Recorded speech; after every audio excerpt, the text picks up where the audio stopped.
টক দই আমাদের শরীরের জন্য খুবই উপকারী একটি খাবার। এতে প্রচুর পুষ্টি ও ভালো ব্যাকটেরিয়া থাকে, যা শরীরকে সুস্থ রাখতে সাহায্য করে। ১.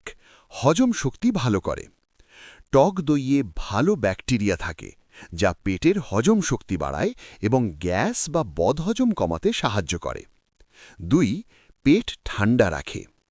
টক দই শরীরকে ঠান্ডা রাখে এবং পেটের জ্বালা বা অস্বস্তি কমাতে সাহায্য করে। ৩. রোগ প্রতিরোধ ক্ষমতা বাড়ায়। এতে থাকা ভালো ব্যাকটেরিয়া শরীরের ইমিউন সিস্টেম শক্ত করে, ফলে রোগ কম হয়। ৪. হাড় ও দাঁত মজবুত করে। টক দইয়ে ক্যালসিয়াম ও ভিটামিন ডি থাকে, যা হাড় ও দাঁত শক্ত করতে সাহায্য করে।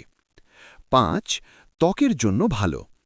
টক দই খেলে ত্বক ভেতর থেকে ভালো থাকে, আবার মুখে লাগালেও ত্বক নরম ও উজ্জ্বল হতে পারে। ৬. ওজন নিয়ন্ত্রণে সাহায্য করে।